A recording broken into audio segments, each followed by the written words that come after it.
السلام علیکم جھلمل پاکستان کے ناظرین، امید ہے آپ سب خیر و عافیت سے ہوں گے۔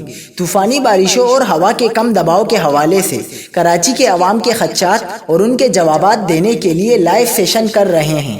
سب سے پہلا سوال یہ آیا ہے کہ کیا سسٹم گلاب کمزور ہو گیا ہے؟ اس کا جواب ہے کہ ہرگز نہیں، بلکہ گزشتہ روز سے مزید شدت اختیار کرتے ہوئے طاقتور سسٹم میں تبدیل ہو چکا ہے۔ آئندہ 18 گھنٹوں میں سمندری طوفان شاہین کی شکل اختیار کر سکتا ہے۔ دوسرا سوال، تو پھر کل دن کو متوقع طوفانی بارشیں کیوں نہیں ہوئی؟ اس کا جواب یہ ہے کیونکہ سسٹم متوقع سے زائد فاصلے پر ساحل سے دور رہا۔ سسٹم کی سمت شمال مغرب کے بجائے مغرب رہی، جس کی وجہ سے سسٹم ساحل سے دوری برقرار رکھتے ہوئے مغرب میں سفر کرنے لگا، لہٰذا کل بارشوں کا مرکز سمندر تک ہی محدود رہا۔ تیسرا سوال، کیا سمندری طوفان شاہین سے کراچی کو براہ راست خطرہ ہے؟ اس کا جواب یہ ہے کہ ہرگز نہیں، شاہین سے اب پاکستانی ساحل کو براہ راست کوئی خطرہ نہیں۔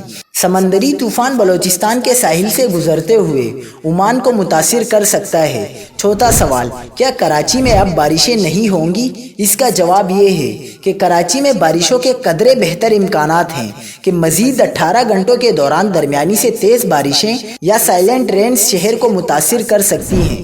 اس دوران تیز ہوائیں بھی چلتی رہیں گی۔ ان بارشوں کے سبب اربن فلڈنگ کا بھی خطرہ قائم ہے۔ البتہ یہ بھی واضح رہے کہ سابقہ جاری کردہ ریڈ الرٹ کو اب منسوخ کر دیا گیا ہے۔ سسٹم کا رخ اب شہر سے مخالف سمت میں ہے۔ ممکنہ طوفان کا رخ مکران کی ساحلی پٹی کی جانب ہو گیا۔ بلوچستان میں طوفانی بارشوں کی پیشگوئی کر دی گئی، لہٰذا عوام الناس اب مطمئن رہیں کیونکہ خطرناک طوفانی بارشوں کا خطرہ ٹل گیا ہے۔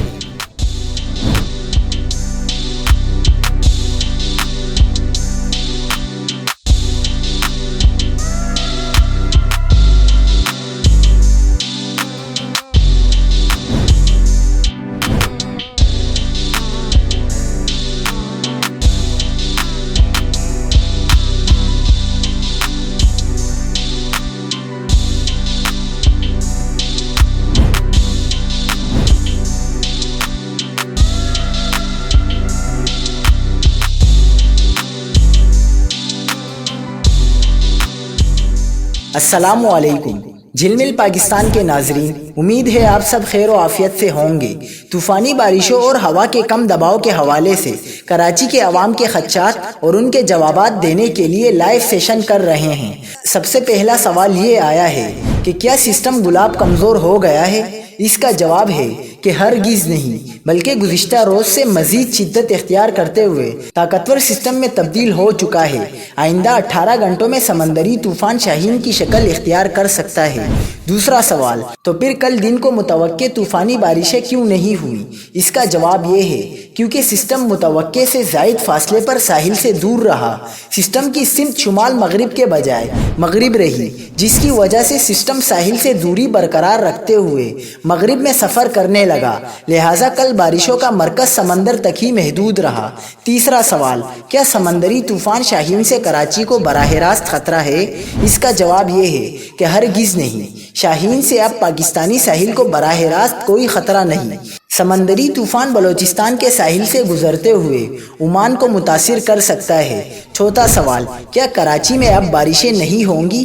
اس کا جواب یہ ہے کہ کراچی میں بارشوں کے قدرے بہتر امکانات ہیں کہ مزید 18 گھنٹوں کے دوران درمیانی سے تیز بارشیں یا سائلنٹ رینز شہر کو متاثر کر سکتی ہیں۔ اس دوران تیز ہوائیں بھی چلتی رہیں گی۔ ان بارشوں کے سبب اربن فلڈنگ کا بھی خطرہ قائم ہے۔ البتہ یہ بھی واضح رہے کہ سابقہ جاری کردہ ریڈ الرٹ کو اب منسوخ کر دیا گیا ہے۔ سسٹم کا رخ اب شہر سے مخالف سمت میں ہے۔ ممکنہ طوفان کا رخ مکران کی ساحلی پٹی کی جانب ہو گیا۔ بلوچستان میں طوفانی بارشوں کی پیشگوئی کر دی گئی، لہٰذا عوام الناس اب مطمئن رہیں کیونکہ خطرناک طوفانی بارشوں کا خطرہ ٹل گیا ہے۔